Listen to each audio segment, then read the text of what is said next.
Hello everyone, welcome to Jwalpa coaching classes. बच्चों, इस video में हम मूविंग चार्जेस एंड मैग्नेटिज्म के कुछ इंपॉर्टेंट क्वेश्चंस करेंगे और कॉन्सेप्चुअल क्वेश्चंस भी होंगे, न्यूमेरिकल्स भी होंगे। तो आपने क्या करना है, सारे क्वेश्चंस को ध्यान से देखना है, ध्यान से समझना है और इसी तरीके के क्वेश्चंस की प्रैक्टिस जरूर करनी है। ठीक है, तो हर एक क्वेश्चन में आपको कुछ ना कुछ नया कॉन्सेप्ट सीखने को मिलेगा। तो चलो एक एक करके क्वेश्चन स्टार्ट करते हैं। पहला क्वेश्चन है हमारे पास, क्या कह रहा है? A long straight conductor kept along x dash x axis carries a steady current I along positive x direction। ठीक है, देखो पहले क्या कह रहा है इसमें कि हमारे पास एक स्ट्रेट करंट कैरिंग कंडक्टर है। ठीक है, और उसको कैसे रखा गया है, कहाँ रखा गया है? ऐसे इसको एक्स एक्सिस मतलब ऐसे रखा गया है, ये ऐसे रखा गया है, एक्स डैश एक्स एक्सिस ऐसे। ठीक है, तो ये x है, x डैश है और ये x है। ठीक है, इसमें करंट कितनी फ्लो कर रही है? I करंट फ्लो कर रही है। ठीक है, इसमें करंट फ्लो कर रही है बेटे I, और वो भी पॉजिटिव x एक्सिस के अलोंग। क्या कह रहा है? एट एनी इंस्टेंट t, मतलब किसी टाइम पे, t टाइम पे, a particle of mass m and charge q। ठीक है, एक पार्टिकल है, मास m का, मान लेते हैं एक चार्ज ये है m का, और किस पॉइंट पे है? ये है x कॉमा y पॉइंट पे रखा हुआ है। इसका मास m है और इसका चार्ज q है। ठीक है, तो यहाँ पे एक चार्ज पार्टिकल है, moves with the velocity v along y axis. मतलब ये जो है ये इस तरीके से y एक्सिस के अलोंग मूव कर रहा है। Find the magnitude and the direction of the force on the particle due to the conductor. देखो क्या कह रहा है कि हमारे पास एक कंडक्टर है जिसमें एक्स एक्सिस के अलोंग में डायरेक्शन में करंट है इस तरीके से। ठीक है, अब यहाँ पे इससे कुछ दूरी पे एक चार्ज पार्टिकल है, इन्हें हटा देता हूं, फिर बना लेंगे। ठीक है, कुछ दूरी पे एक चार्ज पार्टिकल है। ठीक है, ये जो चार्ज है ये v वाई एक्सिस में मूव कर रहा है v वेलोसिटी से। इसका मास m है। ठीक है, और इस पे चार्ज q है। ठीक, अच्छा ये किस पॉइंट पे है? ये x कॉमा y पॉइंट पे रखा हुआ है। इसका मतलब यहां से y डिस्टेंस पे, यहां से इससे कितने डिस्टेंस पे? y डिस्टेंस पे। और x एक्सिस में मतलब ये है, ये यहां से यहां तक x का था और यहां से y डिस्टेंस पे। अब देखो क्या कह रहा है कि जब ये चार्ज पार्टिकल इस यहाँ पे मूव करेगा तो इस पे एक फोर्स लगेगा। उस फोर्स का मैग्नीट्यूड निकालना है और डायरेक्शन निकालना है। ठीक है, तो जरा ध्यान से देखो। देखो जब ये चार्ज पार्टिकल यहाँ पे मूव कर रहा है, जब ये चार्ज पार्टिकल यहाँ पे मूव कर रहा है तो यहाँ पे एक मैग्नेटिक फील्ड भी होगा। ठीक है, उस मैग्नेटिक फील्ड का डायरेक्शन को कैसे दिया जाएगा? कैसे देंगे मैग्नेटिक फील्ड का डायरेक्शन? देखो करंट कैरिंग कंडक्टर, करंट इस डायरेक्शन में, इसकी वजह से यहाँ पे मैग्नेटिक फील्ड होगा। यहाँ पे मैग्नेटिक फील्ड का डायरेक्शन निकालने के लिए हम right hand thumb rule use करते हैं कि भैया करंट का डायरेक्शन ऐसा है, बाकी सारी फिंगर्स उस पॉइंट की तरफ जहां हमें मैग्नेटिक फील्ड निकालना है घुमा दो। तो ये सारी के सारी ये फिंगर्स बाहर की तरफ हो रही हैं। ठीक है, तो यहाँ पे मैग्नेटिक फील्ड का डायरेक्शन किधर है बेटे? यहाँ पे मैग्नेटिक फील्ड का डायरेक्शन बाहर की तरफ है। किधर है? बाहर की तरफ है मैग्नेटिक फील्ड का डायरेक्शन, यहाँ पे बाहर की तरफ है। ठीक है, मतलब अलोंग जेड एक्सेस है। ठीक, तो पहले इसकी वजह से मैग्नेटिक फील्ड कितना आएगा? एक स्ट्रेट करंट कैरिंग कंडक्टर की वजह से मैग्नेटिक फील्ड होता है mu naught I upon 2 pi R. R होता है करंट कैरिंग कंडक्टर से उस पॉइंट का डिस्टेंस। तो करंट कैरिंग कंडक्टर से इस पॉइंट का डिस्टेंस कितना है? y है, तो हमने y लिख लिया। अच्छा, जो ये मैग्नेटिक फील्ड है ये कहाँ है? ये अलोंग बाहर की तरफ आ रहा है ना, तो z एक्सेस है, तो z एक्सेस के लिए हमने क्या यूज कर लिया? k क्या। ठीक है, तो ये मैग्नेटिक फील्ड हो गया। ठीक, अच्छा ये जो चार्ज पार्टिकल है इसके पास वेलोसिटी है v है। ठीक है, वेलोसिटी v है और किस डायरेक्शन में मूव कर रही है? y एक्सेस के डायरेक्शन में, मतलब j कैप। अब इस पे फोर्स भी लगेगा। तो देखो यहाँ पे इस करंट कैरिंग कंडक्टर की वजह से मैग्नेटिक फील्ड था ये, और जो चार्ज पार्टिकल था ये y एक्सिस में मूव कर रहा था, उसका मैग्नीट्यूड v था, y एक्सिस में मूव कर रहा था, तो मैंने वेक्टर फॉर्म में लिख दिया, तो j कैप लिख दिया। ठीक है, तो फोर्स लगेगा, तो फोर्स क्या होता है बेटे? फोर्स होगा q v क्रॉस b, ऐसा लगता है फोर्स। ठीक है, तो रखते हैं q चार्ज है, बाहर रख देते हैं। v वेलोसिटी है, तो v j cap cross force कितना, मैग्नेटिक फील्ड कितना है, mu naught I upon 2 pi Y के कैप। ठीक है, तो यहाँ पे हम क्या करते हैं, सारे जो ये वैल्यूज हैं या फिर जो ये मैग्नीट्यूड है इनको बाहर निकाल लेते हैं। तो मैग्नीट्यूड को हम बाहर निकाल लेते हैं तो क्या आएगा, क्यू वी बाहर आ गया, यहाँ से म्यू नॉट आई बाहर आ गया अपॉन 2 पाई वाई बाहर आ गया। अब यहाँ अंदर क्या बचा, जे कैप क्रॉस के कैप। अब जे कैप क्रॉस के कैप को कैसे सॉल्व करते हैं बेटे, अगर आपको याद हो कि हमने वेक्टर में पढ़ा था क्या, कि अगर हमारे पास आई है इस तरीके से गिवन है, अगर हमारे पास आई है या जे है या के है, तो अगर हमें आई क्रॉस जे कर दें तो क्या मिलता है, के। क्या मिलता है, के मिलता है। और जे क्रॉस के कर दें तो क्या मिलेगा, आई मिलेगा। तो यहाँ पे क्या देखो, जे क्रॉस के लिखा हुआ है ना, तो जे क्रॉस के करेंगे तो क्या मिलेगा, आई मिलेगा।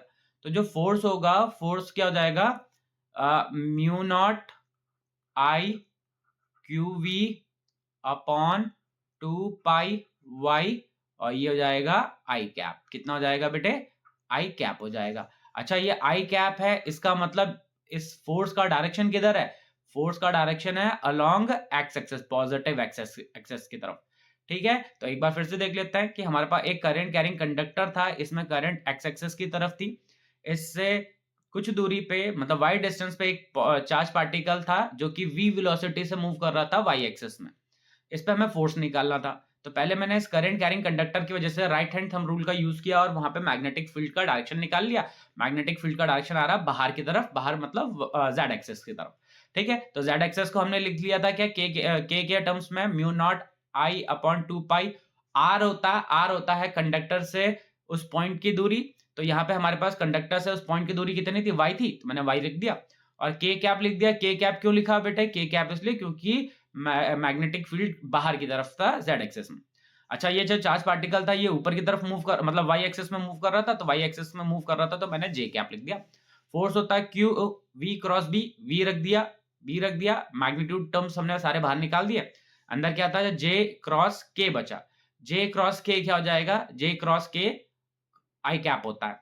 ठीक है, तो आई कैप, तो फोर्स है म्यू नॉट आई q v upon 2 pi y, और डायरेक्शन है उसका अलोंग एक्स एक्सिस। ठीक है, चलो नेक्स्ट क्वेश्चन देखें।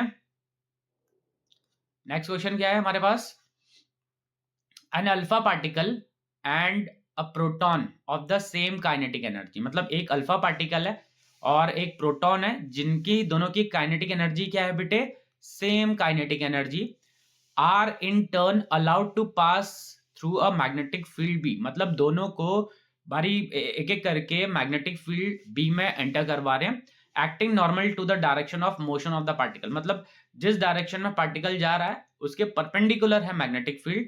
Calculate the ratio radii of the circular path described bye them. मतलब उनका जो जिस सर्कुलर पाथ में जो चार्ज पार्टिकल मूव करेंगे उनका हमें रेशियो चाहिए। तो पहले इसको कॉन्सेप्ट को ध्यान से समझते हैं, पहले सीखते हैं। डायरेक्ट हम फॉर्मूला अप्लाई नहीं करेंगे, पहले कॉन्सेप्ट समझेंगे इसका। ठीक है, तो कॉन्सेप्ट क्या है हमारे पास, हमारे पास है कि भैया अगर ये एक मैग्नेटिक फील्ड रखा हुआ है इस तरीके से, ये हमारे पास एक मान लेते हैं ये एक मैग्नेटिक फील्ड है।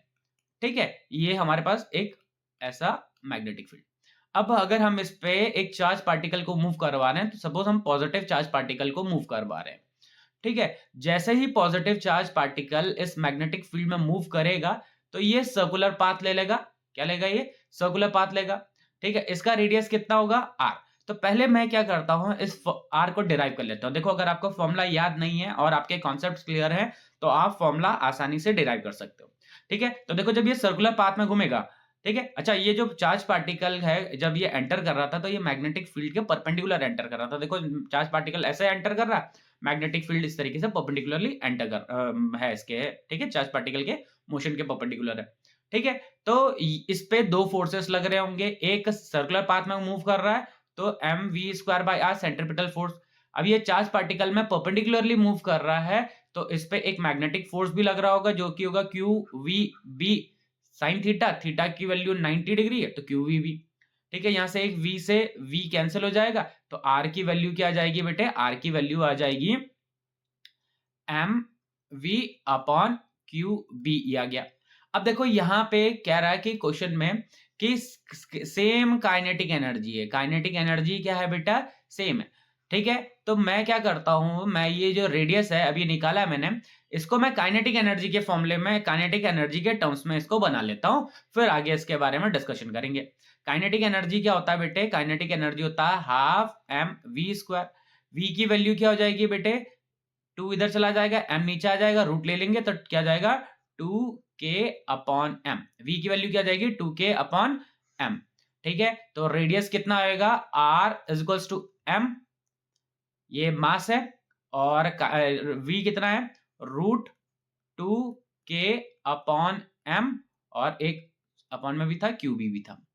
ठीक है, तो देखो ये m है, नीचे रूट m है, m से रूट एम, मतलब इसको काटेंगे तो क्या मिलेगा हमें, रूट एम मिलेगा, और ओवरऑल जो हमारे पास जो फॉर्मूला बनेगा बेटे वो क्या आएगा, रूट, सॉरी क्या मिलेगा, ये मिलेगा रूट 2m के अपॉन क्यू बी। तो देखो पहले मैंने रेडियस को निकाल लिया, काइनेटिक एनर्जी के टर्म्स में निकाल लिया। अब दो चीजें थी हमारे पास, कह रहे थे एक बार अल्फा पार्टिकल मूव किया और दूसरा प्रोटॉन मूव कर रहा, इनका हमें रेशियो चाहिए। ठीक है, तो इसी फॉर्मूले को मैं यूज करने वाला हूं उसके लिए।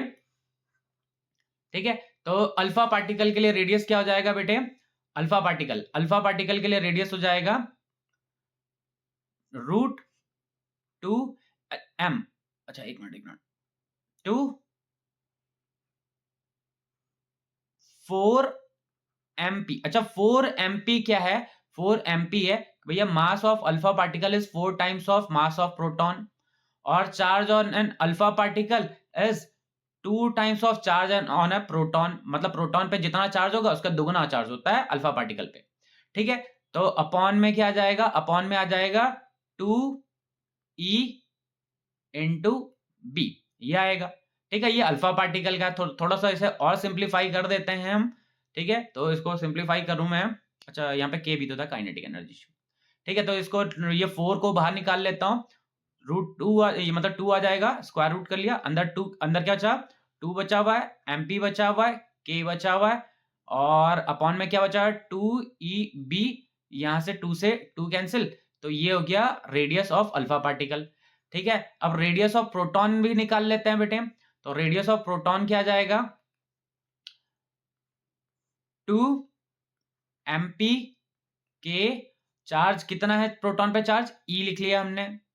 ठीक है, अब देखो अल्फा पार्टिकल का रेडियस ये है और प्रोटॉन का रेडियस ये है, अब दोनों का अगर हम रेशियो ले लें, ठीक है, अगर हम दोनों का रेशियो ले लेते हैं, तो चलो रेशियो लेते हैं दोनों का, अल्फा पार्टिकल और जो प्रोटॉन है इसका रेशियो निकालते हैं रेडियस का।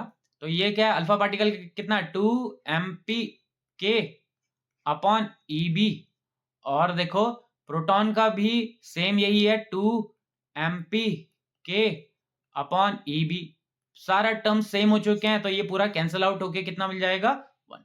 ठीक है, तो अगर कोई अल्फा पार्टिकल और कोई प्रोटॉन सेम काइनेटिक एनर्जी के साथ किसी मैग्नेटिक फील्ड में एंटर करता है, तो वो सेम पाथ, सेम रेडियस को फॉलो करेंगे, मतलब सेम सर्कुलर पाथ में मूव करेंगे। ठीक है, चलो नेक्स्ट क्वेश्चन करें बेटे। क्या रहा है, अ करंट ऑफ 10 एम्पियर, कितना है 10 एम्पियर की करंट है, is passing through a long wire which has a circular, a semicircular loop of radius 20 centimeter as shown in the figure. What is the magnetic field produced at the center? देखो कह रहा है कि इसमें 10 ampere की current जा रही है, इस तरीके से 10 एम्पियर की करंट जा रही है, इसके सेंटर पे पी पॉइंट पे हमें मैग्नेटिक फील्ड फाइंड करना है।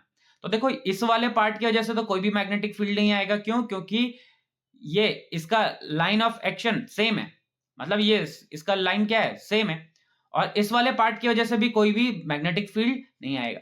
अब जो मैग्नेटिक फील्ड आएगा वो सिर्फ और सिर्फ इस सेमी सर्कुलर पाथ की वजह से आएगा। ठीक है, तो सेमी सर्कुलर पाथ की वजह से मैग्नेटिक फील्ड कितना होता है बेटे 1/2 mu naught I upon 2r। ठीक है, ये था mu naught I upon 2r, ये तो सर्कुलर की वजह से है, सेमी सर्कल का है इसलिए मैंने हाफ कर दिया।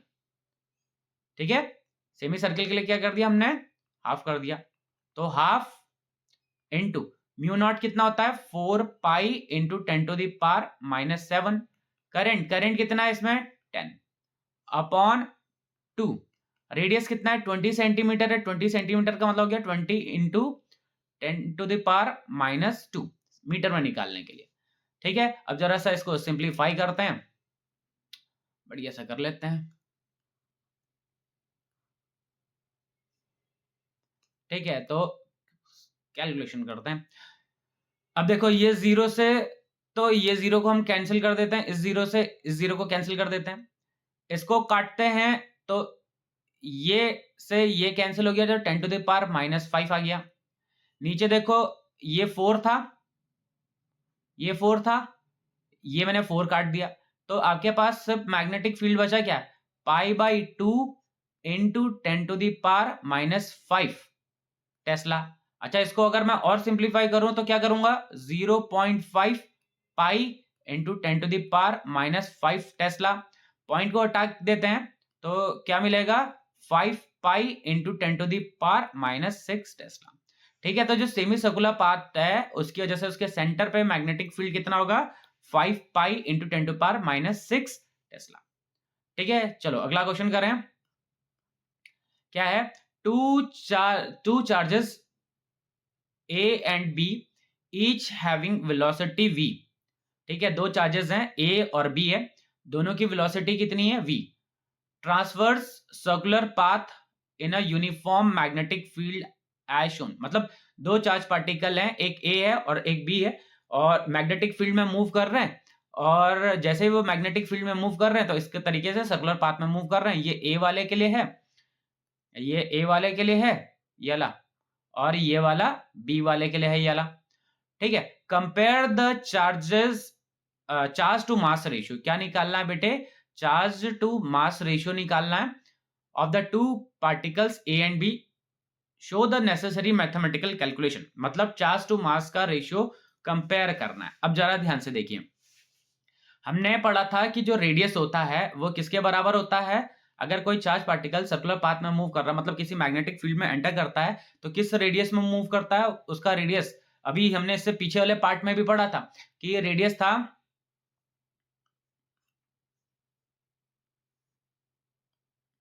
देखो यहां पे भी पढ़ा था, कितना रेडियस था इसका, ये था ना, देखो यहां पे निकाला था mv अपॉन क्यूबी। तो मैं यही वाला फॉर्मूला यूज करने वाला हूं, mv अपॉन क्यूबी वाला ही फॉर्मूला यूज करने वाला हूं बेटे इसके लिए।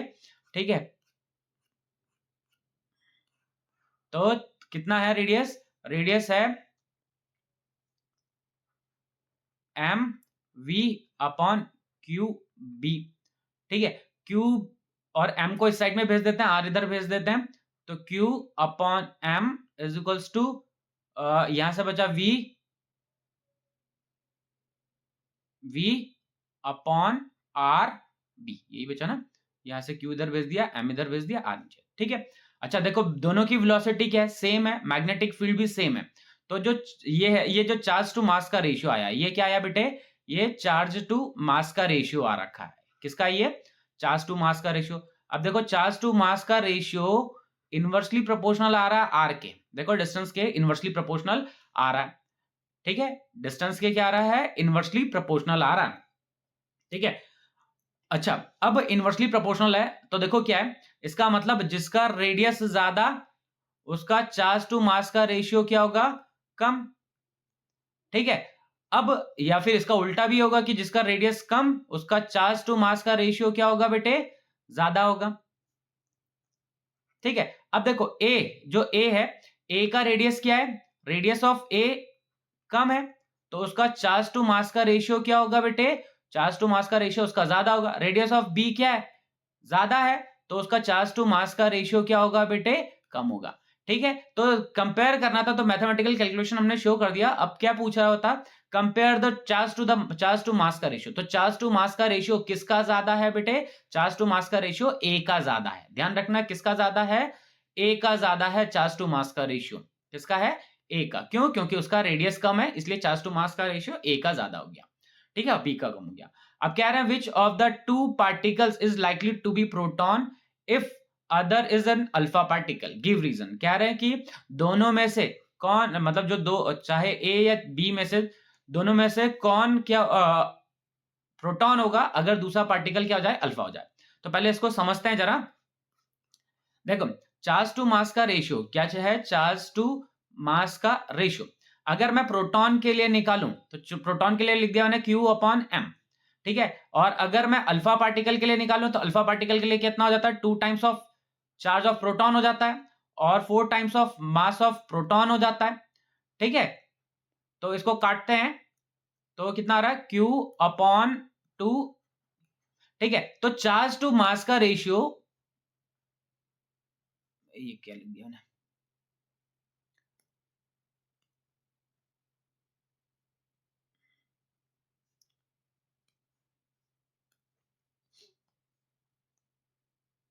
ये चार्ज टू मास का रेशियो लिख रहे थे। ठीक है, तो ये चार्ज टू मास का रेशियो लिख रहे थे। ठीक है, ये चार्ज टू मास का रेशियो लिख रहे थे। ठीक है, अब देखो चार्ज टू मास का रेशियो किसका ज्यादा है, charge to mass ratio of proton.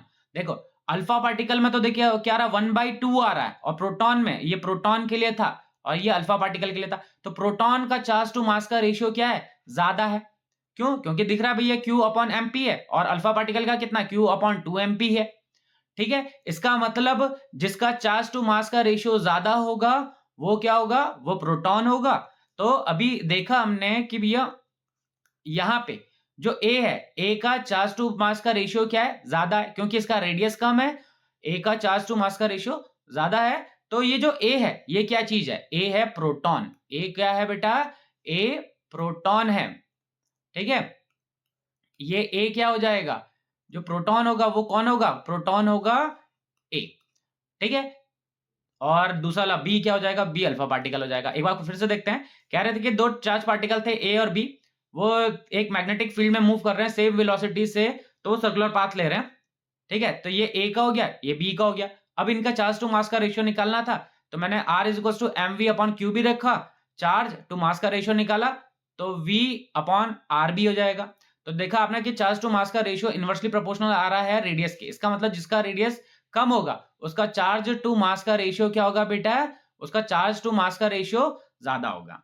ठीक है, तो इसका चार्ज टू मास का रेशियो क्या हुआ, इसका चार्ज टू मास का रेशियो ज्यादा है ए का, और बी का क्या है, चार्ज टू मास रेशियो कम है। अब कह रहे हैं कि अब इन दोनों पार्टिकल में से कौन अल्फा पार्टिकल है, कौन प्रोटॉन है। तो अभी हमने देखा कि भैया प्रोटॉन का चार्ज टू मास का रेशियो ज्यादा होता है। देखो प्रोटॉन का चार्ज टू मास का रेशियो कितना आ रहा है, Q upon MP। Alpha particle का चार्ज टू मास का रेशियो कितना आ रहा है, Q अपॉन 2MP।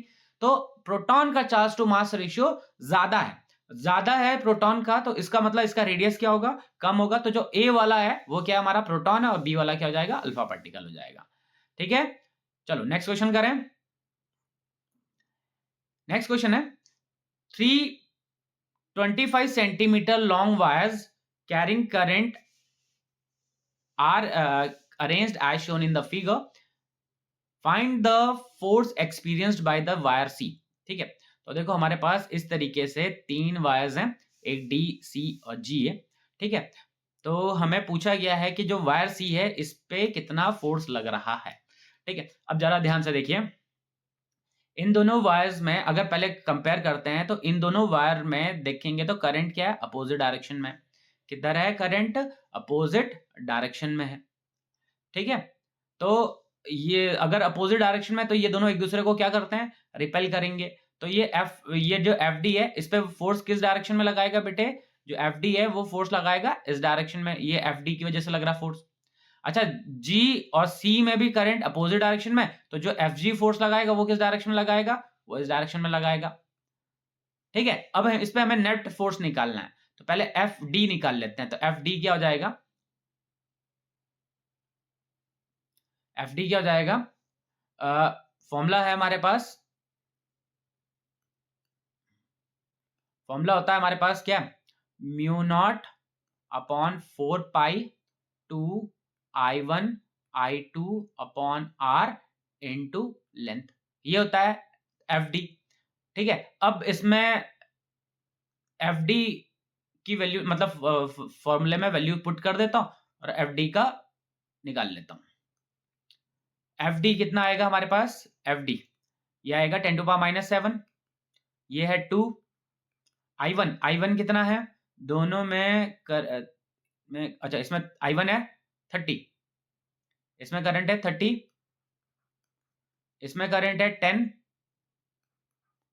इनके बीच का डिस्टेंस है 3 सेंटीमीटर। 3 सेंटीमीटर मतलब 3 इंटू 10⁻⁻2 मीटर, ठीक है। इंटू इनकी लेंथ कितनी है 25 सेंटीमीटर है, तो 25 इंटू 10⁻⁻2, ठीक है। इसको सिंप्लीफाई करते हैं तो 10⁻⁻2 से 10⁻⁻2 कैंसिल हो गया, इसको काटते हैं ये बचेगा 10, ठीक है। तो एफ डी कितना आ जाएगा ओवरऑल, तो ये आ गया, ये तो 50 हो गया, ये हो गया 50 और ये 10 10 10 10 100 और 10⁻⁻7, ठीक है। तो कितना आ रहा 5 इंटू 10⁻, ये 3 0 काटेंगे 10⁻⁴ आ जाएगा, ठीक है। हमारे पास फोर्स कितना आ गया, एफ डी कितना आ गया 10⁻⁴ आ गया।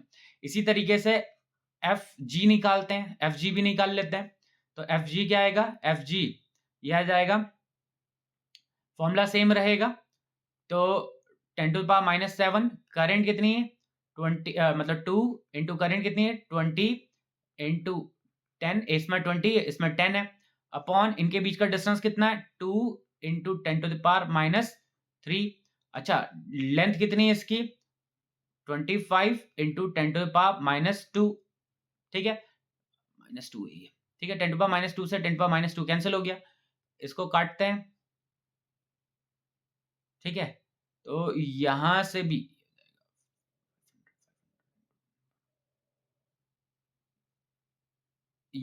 भी आएगा 5 इंटू 10⁻⁻4 न्यूटन। एफ जी की वैल्यू भी सेम है बेटे, देखो दोनों की वैल्यू क्या है सेम आ रही है, ठीक है। एफ डी और एफ जी दोनों के दोनों बराबर आ रहे हैं और इनके डायरेक्शंस क्या हैं अपोजिट हैं। तो नेट फोर्स किसके बराबर आ जाएगा बच्चों, नेट फोर्स आ जाएगा बेटे, नेट फोर्स आ जाएगा 0। F G minus F D कर देंगे तो 0 मिलेगा। तो नेट फोर्स कितना एक्सपीरियंस करेगा सी वाला, सी पे नेट फोर्स होगा 0, ठीक है। चलो अगला क्वेश्चन देखें।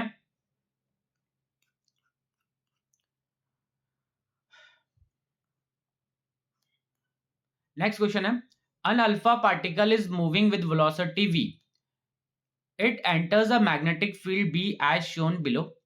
The magnetic field is perpendicular and into the paper. A uniform electric field is applied in the same region as the magnetic field so that the alpha particle possesses undeviated through the combined field. देखो क्या कह रहा है question में कि हमारे पास कह रहा है कि भैया एक अल्फा पार्टिकल है ये, ठीक है, ये हमारे पास एक अल्फा पार्टिकल है ये मैग्नेटिक फील्ड में एंटर कर रहा है। कहां एंटर कर रहा है, मैग्नेटिक फील्ड में एंटर कर रहा है, ठीक है, यूनिफॉर्म मैग्नेटिक फील्ड में एंटर कर रहा है। अब यहां पे कह रहा है कि इलेक्ट्रिक फील्ड भी है, क्या है यहाँ पे इलेक्ट्रिक फील्ड भी है। अब इलेक्ट्रिक फील्ड भी है तो क्या कह रहे हैं कि उस इलेक्ट्रिक फील्ड का डायरेक्शन क्या होना चाहिए कि जो ये अल्फा पार्टिकल है ऐसा सीधे मूव करे, बेंड ना। क्या कह रहा है कि जो अल्फा पार्टिकल है ऐसे सीधे मूव करे, बेंड ना हो, डेविएट ना हो। तो उस अल्फा पार्टिकल मतलब उस इलेक्ट्रिक फील्ड का हमें डायरेक्शन चाहिए। अब उस इलेक्ट्रिक फील्ड का डायरेक्शन कैसे निकालेंगे, पहले हम यहाँ पे फोर्स निकालते हैं, मैग्नेटिक फोर्स। देखो अल्फा पार्टिकल एंटर ऐसे कर रहा है, मैग्नेटिक फील्ड इस तरीके से, तो इस पे जो फोर्स लगेगा वो किस तरफ लगेगा, ऊपर की तरफ। मैग्नेटिक फोर्स लगा ऊपर की तरफ, ठीक है बेटे। मैग्नेटिक फोर्स किस तरफ लगा, इसमें मैग्नेटिक फोर्स ऊपर की तरफ लग रहा है, मैग्नेटिक फोर्स, ठीक है। अब इस मैग्नेटिक फोर्स को बैलेंस करने के लिए एक इलेक्ट्रिक फोर्स भी होना चाहिए, और इलेक्ट्रिक फोर्स मतलब ये मैग्नेटिक फोर्स चाह रहा है कि ये अल्फा पार्टिकल ऊपर की तरफ मूव करे, बेंड हो जाए, लेकिन इसको बैलेंस करने के लिए हमें एक इलेक्ट्रिक फील्ड भी लगाना है। इलेक्ट्रिक फील्ड लगाना होगा तो उस इलेक्ट्रिक फील्ड मतलब इलेक्ट्रिक फोर्स जो लगेगा उसका डायरेक्शन क्या होना चाहिए, नीचे की तरफ होना चाहिए, ऐसे, समझ रहे हो, ऐसे नीचे की तरफ होना चाहिए, इलेक्ट्रिक फील्ड का डायरेक्शन ऐसे नीचे की तरफ, मतलब इलेक्ट्रिक फोर्स का डायरेक्शन ऐसे नीचे की तरफ होना चाहिए, ताकि तभी तो इस पे जो नेट फोर्स लगेगा, मैग्नेटिक फोर्स और इलेक्ट्रिक फोर्स एक दूसरे को क्या करेंगे, बैलेंस कर देंगे। तो क्या होगा, जब बैलेंस करेंगे तो कोई भी फोर्स नहीं लगेगा उस पे। ठीक है, अब देखो,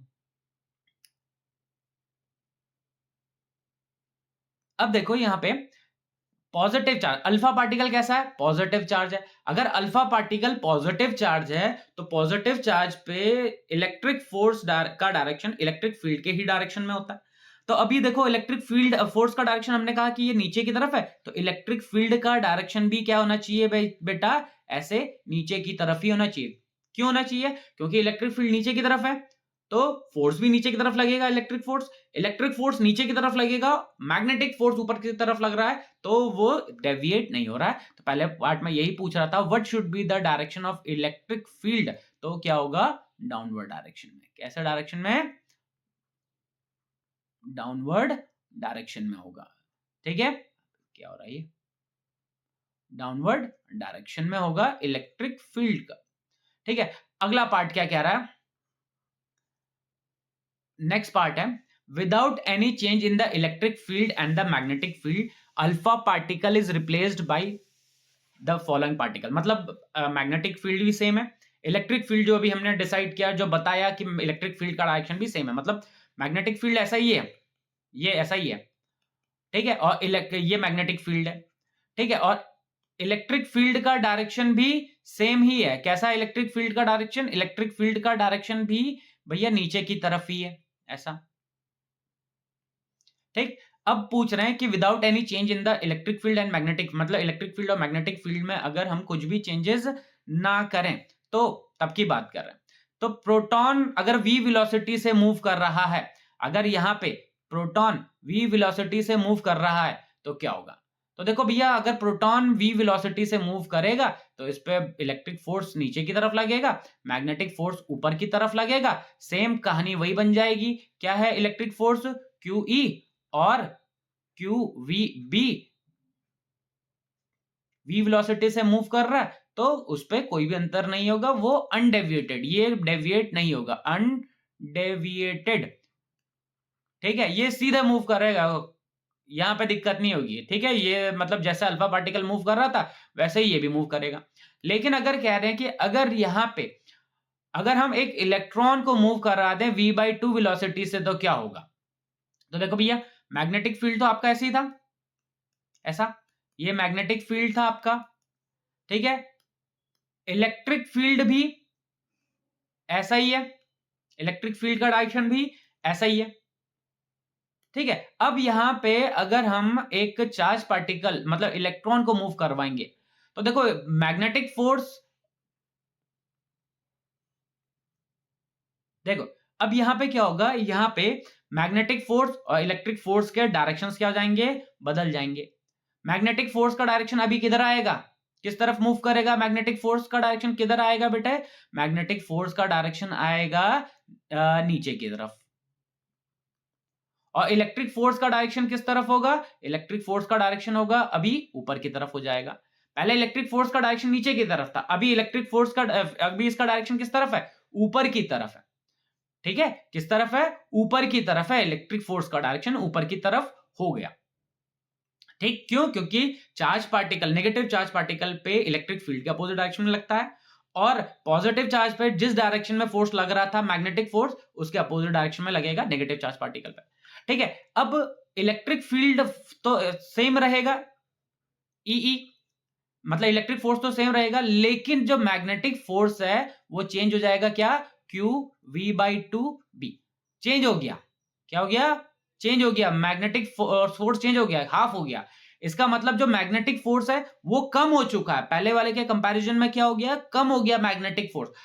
मतलब मैग्नेटिक फोर्स कम हो गया, इलेक्ट्रिक फोर्स ज्यादा हो गया, इलेक्ट्रिक फोर्स ऊपर की तरफ है, तो जो ये इलेक्ट्रॉन है वो किस तरफ मूव करने लगेगा, ये अपवर्ड डायरेक्शन में मूव करने लगेगा। तो यहां पे यही पूछा था, electron moving with velocity v/2, तो v बाई टू वेलोसिटी से किस डायरेक्शन में मूव कर, मतलब v बाई वेलोसिटी से जब वो एंटर कर रहा है इलेक्ट्रॉन, तो उस पर इलेक्ट्रिक फोर्स ज्यादा हो रहा है। ज्यादा इलेक्ट्रिक फोर्स होने की वजह से वो इलेक्ट्रिक फील्ड, मतलब जो इलेक्ट्रिक फोर्स के डायरेक्शन में मूव करने लगेगा। अच्छा, अगर बाई चांस ये भी अगर v वेलोसिटी से मूव करता, अगर इलेक्ट्रॉन भी v वेलोसिटी से मूव करता, तब ये भी अनडेविएटेड जाता। लेकिन यहाँ पे वेलोसिटी को क्या कर दिया गया बेटे, घटा दिया है। तो देखो इलेक्ट्रिक फोर्स वाले में तो वेलोसिटी का टर्म है नहीं, लेकिन मैग्नेटिक फोर्स में वेलोसिटी का टर्म है। मैग्नेटिक फोर्स में वेलोसिटी का टर्म होने की वजह से फोर्स क्या हो गया, हाफ हो गया। फोर्स हाफ हो गया तो इलेक्ट्रिक फील्ड ज्यादा हो गया, तो जो चार्ज पार्टिकल मतलब जो इलेक्ट्रॉन था वो इलेक्ट्रिक फील्ड के ही डायरेक्शन में मूव करने लगा, इस तरीके से। ठीक है, तो प्रोटॉन अनडेविएटेड, लेकिन इलेक्ट्रॉन इलेक्ट्रिक फोर्स के डायरेक्शन में मूव करने लगेगा। ठीक है, चलिए नेक्स्ट क्वेश्चन देखें। क्या रहा है, अ long straight wire carrying current 25 ampere rest on a table as shown in the figure. Another wire PQ of length 1 meter, mass 2.5 gram carries the current but in opposite direction. The wire PQ is free to slide up and down to what height? देखो, ये मान लेते हैं हमारे पास एक wire है, इसमें 25 ampere का करंट है। ठीक है, एक वायर को रखा PQ जिसकी लेंथ है 1 मीटर की। कितनी है बेटे, 1 मीटर की इसकी लेंथ है। ठीक है, इसमें भी करंट कितनी है, सेम करंट है, इसमें भी सेम करंट है। ऐसे रखा तो ये जो वायर है PQ ये फ्री टू मूव है, मतलब फ्री टू मूव हो रहा। अब दोनों में देखो करंट का डायरेक्शन कैसा है, अपोजिट है। और आपने पढ़ा कि भैया अगर अपोजिट डायरेक्शन में होगा तो ये दोनों एक दूसरे को रिपेल करेंगे, मतलब इस पे एक फोर्स लगा है ऊपर की तरफ। क्या है, एक फोर्स ऊपर की तरफ लग रहा है, रिपेल कर रहा है। और मान लेते हैं कि ये h हाइट तक पहुंच गया। किस हाइट तक, मतलब एक जो ये छोटा वाला वायर था ये इस तरीके से रिपेल करता हुआ h हाइट तक पहुंच गया। कहां तक पहुंच गया, h हाइट तक पहुंच गया, और इस हाइट पे जाके वो रुक गया। हमें ये h हाइट ही निकालनी, मतलब ये जो इनके बीच की डिस्टेंस है यही निकालना है। ठीक है, अब देखो इसको, जो ये फोर्स है ये, इसको कौन बैलेंस कर रहा होगा, इसको बैलेंस कर रहा होगा इसका वेट। इसका वेट बैलेंस कर रहा होगा, ये जो PQ वायर है इसका वेट इस फोर्स को बैलेंस कर रहा होगा। अब जो ये दो वायर्स हैं इनके बीच में फोर्स क्या है, फोर्स है भैया mu naught upon 4 pi 2 I1 I2 upon distance. Distance कितना है, h है, इनटू लेंथ, वायर की लेंथ कितनी, l। ये जो फोर्स लग रहा है ये F है। इसको बैलेंस कौन करेगा, mg, वेट बैलेंस कर रहा है। कौन बैलेंस कर रहा है, वेट बैलेंस कर रहा है बेटे इसको। और हमें यहाँ पे h की वैल्यू निकालनी है, तो सारे टर्म्स सारी वैल्यूज पुट कर देते हैं और h की वैल्यू को निकाल लेते हैं। चलो पुट करते हैं और सॉल्व करते हैं।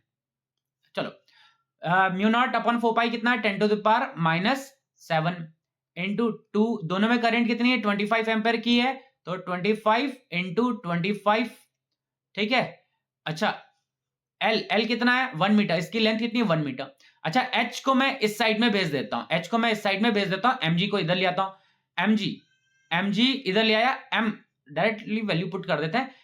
m की वैल्यू कितनी है, 2.5 ग्राम थी। 2.5 ग्राम मतलब हो गया 2.5 इंटू 10⁻³ kg हो गया। g कितना हो गया, 10 हो गया। ठीक है, तो यहाँ पे हमें h की वैल्यू निकालनी है सिंपली। ठीक है, तो ये पॉइंट हटाएंगे तो एक पॉइंट यहां बढ़ जाएगा, 10⁻⁴ हो गया। ठीक है, अब ये 10⁻⁻4 और ये 10⁻⁻7 कैंसिल आउट हुआ तो 10⁻³ हो गया। ये 25 से ये 25 कैंसिल हो गया। ठीक है, ये 5 मतलब 2 इंटू 25 ये जाएगा 50, ये जाएगा 50 इंटू 10⁻³ अपॉन 10, और लेंथ तो 1 मीटर थी। लेंथ कितनी थी, 1 मीटर थी। ठीक है, और ये 0 से 0 कैंसिल, तो हाइट कितनी मिली, 5 इंटू 10⁻³ मीटर। ठीक है, तो जो ये वायर है, जो ये फ्री टू मूव है, मतलब जो इस तरीके से स्लाइड कर सकता है, ये 5 इंटू 10⁻³ मीटर तक पहुंच जाएगा ये। ठीक है, चलो नेक्स्ट क्वेश्चन करें बेटे। नेक्स्ट क्वेश्चन क्या कह रहा है, नेक्स्ट क्वेश्चन है a square shaped current carrying loop MNOP is placed near a straight long current carrying wire AB, एक इस वायर AB है, इसके बगल में ये रखा गया। The wire and the loop lie in the same plane, दोनों के दोनों क्या है, सेम प्लेन में लाई कर रहे हैं। If the loop experiences a net force F, मतलब जो लूप है इस पे नेट फोर्स है F है, ठीक है। Find the magnitude of the force on the side NO, मतलब जो ये NO साइड है इस पे फोर्स बताना है, ठीक है। अब जरा देखो इसको अगर ले आते हैं तो देखो करंट ऐसा है, ये करंट ऐसे गया, यहां से करंट ऐसे, ठीक है। अब देखो ये जो अगर मैं इस वाले ब्रांच को देखो, ये पैरेलल वायर्स हैं इन पे तो फोर्स लगेगा, लेकिन इन वालों पे कोई भी फोर्स नहीं लग रहा होगा। अब देखो ये इन दोनों में करंट क्या है, सेम डायरेक्शन में है, तो ये दोनों एक दूसरे को अट्रैक्ट करेंगे। ये हमने कह दिया कि भैया F1 फोर्स इस तरफ लग रहा है, ठीक है। अच्छा इस वाले पे देखेंगे तो ये वाला वायर इसको क्या करेगा, रिपेल करेगा, ये F2 ऐसा, ठीक है। F1 हो गया, F2 हो गया, हमें F2 की वैल्यू फाइंड करनी है, ठीक है। अच्छा इसमें जो नेट फोर्स लग रहा है वो टुवर्ड्स इसकी तरफ लग रहा है ना। If the experiences a net force towards the wire, मतलब जो F है ये जो नेट फोर्स F है वो इस बड़े वायर की तरफ लग रहा है, मतलब F is equals to F1 minus F2 जाएगा, और हमें F2 की वैल्यू फाइंड करनी, ठीक है। तो देखो F1 क्या है, F1 क्या हो जाएगा, mu naught upon 4 pi 2 I1 I2 upon R क्या होता है, डिस्टेंस, इनके बीच का डिस्टेंस कितना है, L है, देखो लिखा हुआ है, ठीक है। और इन दोनों के बीच का डिस्टेंस कितना है, इन दोनों के बीच का डिस्टेंस 2L है, क्यों, क्योंकि ये तो L है ही, और ये वाला डिस्टेंस भी कितना है, L है, क्या है ये L है, क्योंकि स्क्वायर है। तो ये देखो ये साइड L दी हुई है, तो ये वाली साइड भी कितनी हो जाएगी, L, तो यहां से टोटल डिस्टेंस कितना हो जाएगा, 2L। तो F1 कितना हो जाएगा, L इंटू लेंथ कितना है इस कंडक्टर का, L है। ये हमारे पास हो गया F1। F2 की वैल्यू क्या हो जाएगी बेटे, mu naught upon 4 pi 2 I1 I2 upon total distance कितना है, 2L है, टोटल डिस्टेंस कितना बेटे 2L है, और कंडक्टर का लेंथ कितना है, L है। ये F2 हो गया। अब इस F2 की ही वैल्यू को निकालना हमने, ठीक है। तो इस F2 की ही वैल्यू को निकालेंगे अब हम, तो जो हमारे पास F था उसमें रख लेते हैं F is equals to F1 कितना है, mu naught upon 4 pi 2 I1 I2, ये F1 है ना, देखो ये F1 ही आया हमारे पास, 2 I1 I2 ये F1 है, ठीक है। अच्छा माइनस F2 कितना है, माइनस F2 कितना है, mu naught upon 4 pi 2 I1 I2 upon 2, ठीक है। अब देखो इसको सॉल्व करते हैं, अगर इसको हम सिंप्लीफाई करें, अगर इस पूरे को सिंप्लीफाई करें तो F is equal to mu naught upon 4 pi 2 I1 I2, यहां अंदर 1 बचा, माइनस ये कितना है, यहां हाफ बचेगा, सिंप्लीफाई करेंगे तो कितना जाएगा, mu naught upon 4 pi 2 I1 I2 upon में 2। ये क्या आया बेटे, ये है हमारे पास F की वैल्यू आई है, ये क्या आई है, F की वैल्यू। देखो मैंने क्या किया, F1 निकाला, फिर F2 निकाला, फिर इस फॉर्मूले में रख दिया, F1 माइनस F2 वाले फॉर्मूले में रख दिया, F1 माइनस F2 वाले फॉर्मूले में F1 और F2 की वैल्यू रख दी। इसको सिंप्लीफाई किया, इस पूरे को हमने सिंप्लीफाई किया, और हमारे पास F क्या मिला आपको, ये मिला, ये ना। अब अगर F2 को देखोगे तो mu naught upon 4 pi 2 I1 I2 upon F है, और F भी किसके बराबर, देखो mu naught upon 4 pi 2 I1 I2 upon 2 है, मतलब दोनों के दोनों चीजें क्या है, सेम है। तो जो F2 है वो बेसिकली किसके बराबर आ रहा है, F के बराबर। हमें F2 को ही फाइंड करना था, तो F2 किसके बराबर आ गया बेटे, F के बराबर ही आ गया, ठीक है। चलो अगला क्वेश्चन करें। नेक्स्ट क्वेश्चन है हमारे पास, a long straight wire B, एक लॉन्ग स्ट्रेट वायर है बी, कैरीज अ करंट 4 एम्पेयर, इसमें कितने हैं, 4 एम्पेयर की करंट है। A proton P travels at 4 into 10 to the power 6 metre per second parallel to the wire 0.2 meter from it in the direction opposite to the current as shown in the figure. Calculate the force which the magnetic field due to a current carrying wire exert on the proton also specify the direction। मतलब इस पे जो ये proton है, proton था ना, हाँ proton है, इस पे हमें क्या फाइंड करना है, इस पे हमें मैग्नेटिक फील्ड निकालना है और मतलब मैग्नेटिक फोर्स निकालना है और उसका डायरेक्शन निकालना है। तो देखो यहाँ पे हमारे पास करंट कैरिंग कंडक्टर है ये, ठीक है। इस करंट कैरिंग कंडक्टर की वजह से यहाँ पे जो राइट हैंड थंब रूल लगाएंगे तो यहाँ पे मैग्नेटिक फील्ड का डायरेक्शन किधर आएगा, अंदर की तरफ आएगा मैग्नेटिक फील्ड का डायरेक्शन। और वो मैग्नेटिक फील्ड कितना होगा, वो होगा mu naught upon 4 pi, sorry mu naught I upon 2 pi r, ये होगा। उसकी वजह से मैग्नेटिक फील्ड, इस वायर की वजह से मैग्नेटिक फील्ड इतना होगा, ठीक है। यहाँ पे हमारे पास मैग्नेटिक फील्ड भी है, यहाँ पे हमारे पास चार्ज भी है और मैग्नेटिक फील्ड, देखो मैग्नेटिक फील्ड किधर है, अंदर की तरफ, किधर है, अंदर की तरफ। और जो चार्ज पार्टिकल मूव कर रहा है वो किस तरफ मूव कर रहा है, नीचे की तरफ मूव कर रहा है। किस तरफ मूव कर रहा है बेटे, नीचे की तरफ मूव कर रहा है चार्ज पार्टिकल। अब चार्ज पार्टिकल नीचे की तरफ मूव कर रहा है तो इस पे फोर्स किसके बराबर लगेगा, फोर्स लगेगा q v B sine theta. Theta कितना हो जाएगा, मतलब लिख लेते हैं साइन थीटा, थीटा कितना हो जाएगा यहाँ पे 90 डिग्री। साइन 90 कितना होगा, साइन 90 होगा इसका 1 के बराबर होगा साइन 90।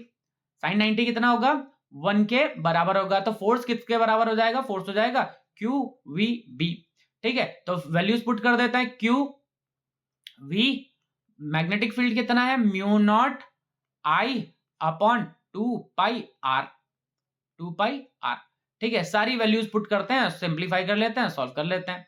तो क्यू कितना है, प्रोटॉन पर चार्ज कितना होता है बेटे, प्रोटॉन पर चार्ज होता है 1.6 into 10 to the power minus 19। Velocity कितनी है इसकी, 4 इंटू 10 टू द पावर 6 है, ठीक है। और म्यू नॉट की वैल्यू कितनी होती है, 4 pi into 10 to the power minus 7। I current कितना गिवन है, करंट है 4 एम्पियर का, अपॉन में 2 पाई है और आर इनके बीच का डिस्टेंस है 0.2 मीटर, ठीक है। बस इसे सिंप्लीफाई करना है, ठीक है। तो सिंप्लीफाई कर लेते हैं भैया। तो इससे हमने इसको कैंसिल किया, इसको काटते हैं, इसको काटा हमने, ये आया 2, ठीक है। ये पॉइंट हटा, एक 0 बढ़ गया, ये काटेंगे 2 से तो ये हो जाएगा 10, ठीक है। अब हमारे पास यहाँ पे कुछ बचा ही नहीं ओवरऑल, मतलब नीचे से काटने के लिए कुछ बचा ही नहीं। तो यहाँ पे कितना है हमारे पास, ये हो गया 1, मतलब लिख लेते हैं पहले अलग, 1.6 into 10 to the power minus 19 है और यहाँ पे 4 है और यहाँ पे 10 टू द पावर 6 है और एक ये 0 इधर था और ये 10 टू पावर माइनस 7 था और 4 था। बस इसको सिंप्लीफाई करना है, इसको मल्टीप्लाई कर लेते हैं तो ये तो पूरा कैंसिल हो जाएगा, ठीक है। और ये बचेगा मतलब 4 इंटू 1.6 इंटू 4 इंटू माइनस 19, ठीक है। एक मिनट जरा क्रॉस चेक कर लेते हैं, आई थिंक कुछ मिस हुआ क्या। क्यू हमने रख दिया था, वी था 4 इंटू 10 टू पावर 6 और म्यू नॉट कितना था 4 pi into 10 to power minus 7 into 4 upon distance, ये था 4 पाई से हमने इसको काटा था तो 2 आया था, इसको काटा हमने तो 10 आया था, 1.6 इंटू 10 टू पावर माइनस 19 और ये हो गया 4, 10 टू द पावर 6 था, यहाँ पे 10 था, 10 टू पावर माइनस 7, ठीक है। इसको बस सिंप्लीफाई करना है भाई। अब इसको सॉल्व कर लेते हैं तो एफ इज इक्वल्स टू ये जाएगा कितना 6.4 into 4 into 10 to power minus 19,